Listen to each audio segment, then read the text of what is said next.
Hey everyone, welcome to Craps University. I'm Rob, and today I'm going to walk you through the core of craps, the dice. And we'll cover just about everything about the dice. But first, one of the reasons why I created this channel is I wanted to be a resource for everybody trying to learn the game. And eventually we'll get into more advanced strategies I've learned over time.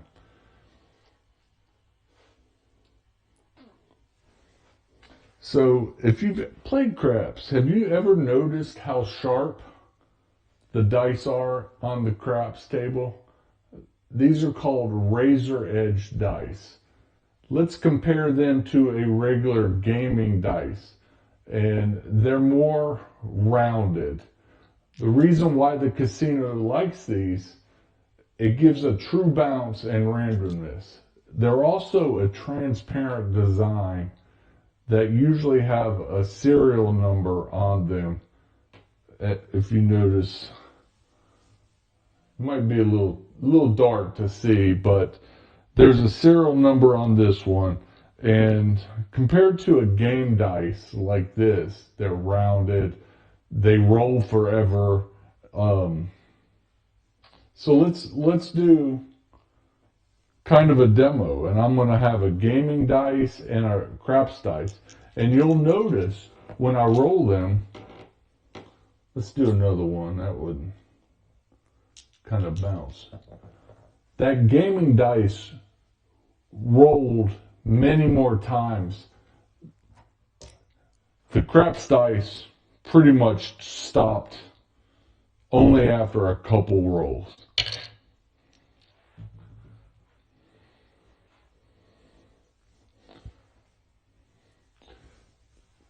Casinos also swap these dice out literally every few hours. And they do it right in the rhythm of the game. So not many people notice. It's interesting. 1 minute you'll be playing with blue dice. Next minute you can be playing with red. And you'll notice something like this. This is called a dice boat. And usually the stick man controls the boat. After you chose your 2 dice, they put the remaining 3 in here, and then they'll put them up against the table like that. So if dice bounce off of this, it still becomes fair play.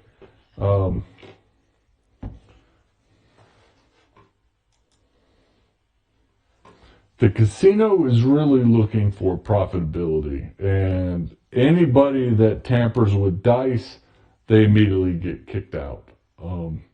There's such things as dice control.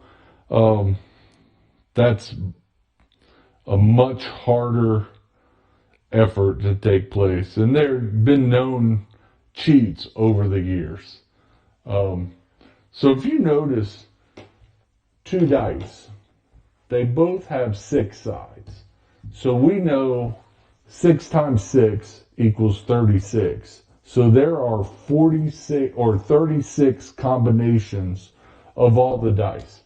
I've got all of the combinations laid out. And you notice one thing straight away. The number right here that has the most combinations is a 7. 7 is good if you have a pass line bet and you're coming out, you roll a 7, that's a winner. But once a point's established, this number you want to avoid at all costs. For a 7, there are 6 ways to roll that 7, and they're all laid out here. That gives, you should expect to see a 7, 1 in approximately 6 rolls, or almost 17% of the time you will see a 7. Now, I've seen a 7 roll 7 or 8 times in a row. That's very odd to see it roll that many times in a row. Moving out, and I call these pairs. So 6 and 8 are pretty much pairs. Combinations, they have, and their pairs, I consider them pairs because they have the same number of combinations. Both have 5. For a 6 and 8, there's 5 ways to roll it.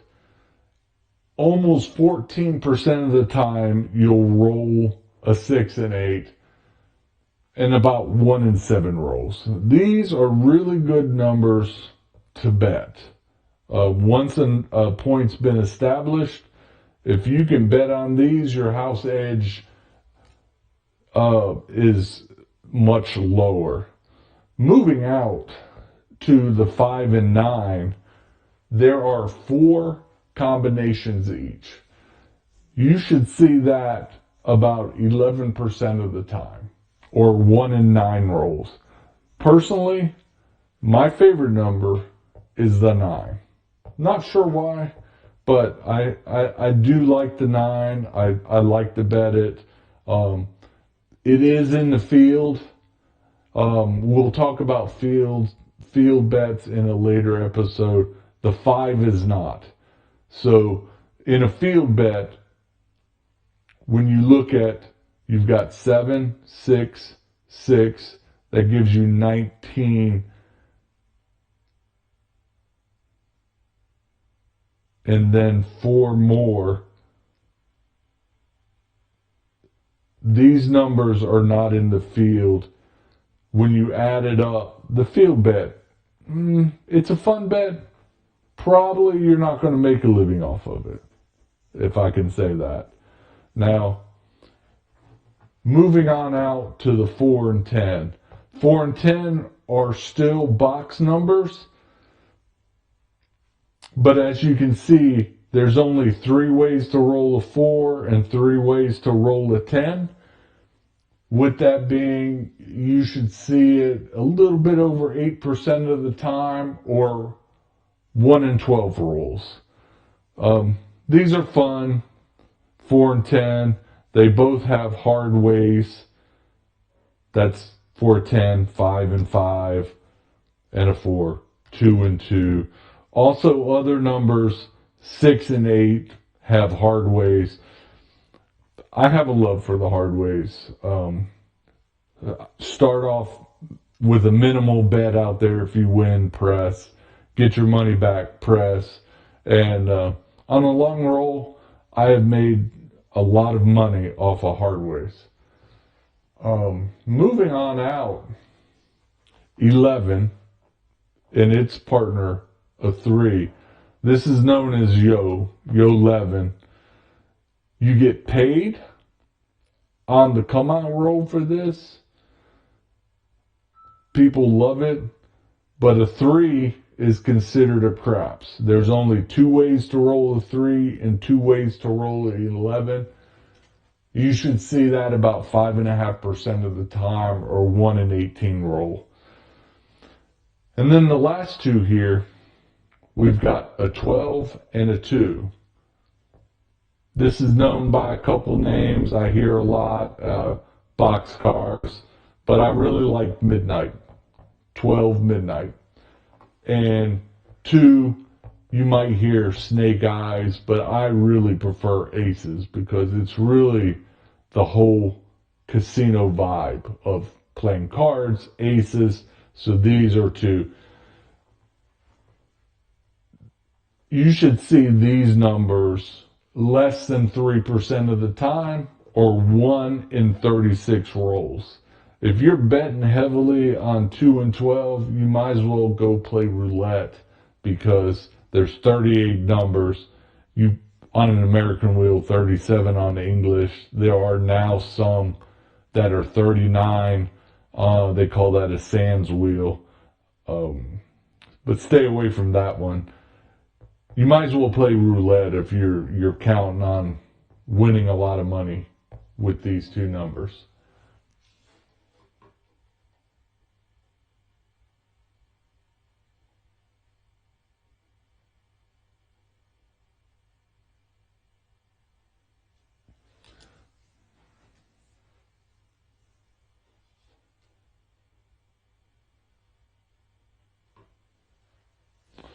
So what really matters in craps? For somebody that likes to play casually, that comes up, stays 15, 30 minutes, or somebody that can grind it out here at the rail.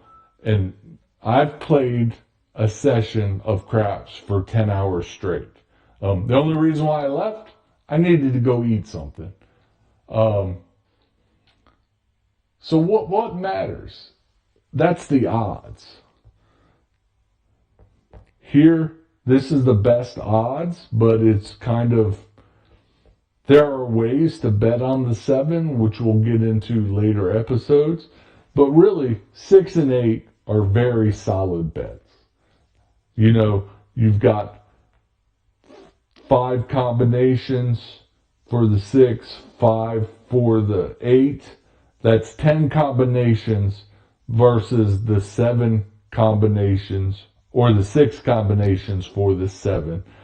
So these are solid beginner bets, but also just about in any of my strategies that I currently use, I like playing craps. I play probably once or twice a month at a casino near me, and 6 and 8 are always core. Then moving out to 5 and 9, those are also kind of core bets for me.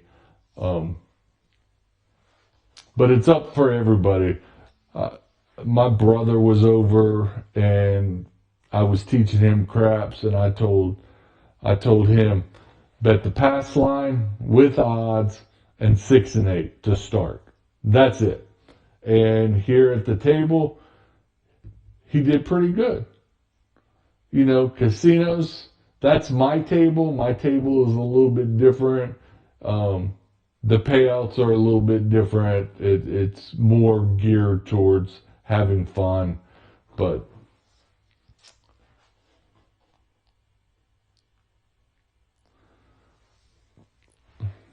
so what I really need for everybody watching this is I need everybody to start liking, subscribing, and comment. I really like questions in the comments that I will answer. And if you're a seasoned player, tell me what you want to see, and we can take a deeper dive into those topics. The next episode that I'm going to do is we'll talk about the pass line, do not pass, field bets, and then the box numbers on how to bet those. And so everybody knows I like statistics, probability, and I want everybody to become a little bit more informed about the bets that we're making at a craps table. Thanks, everybody.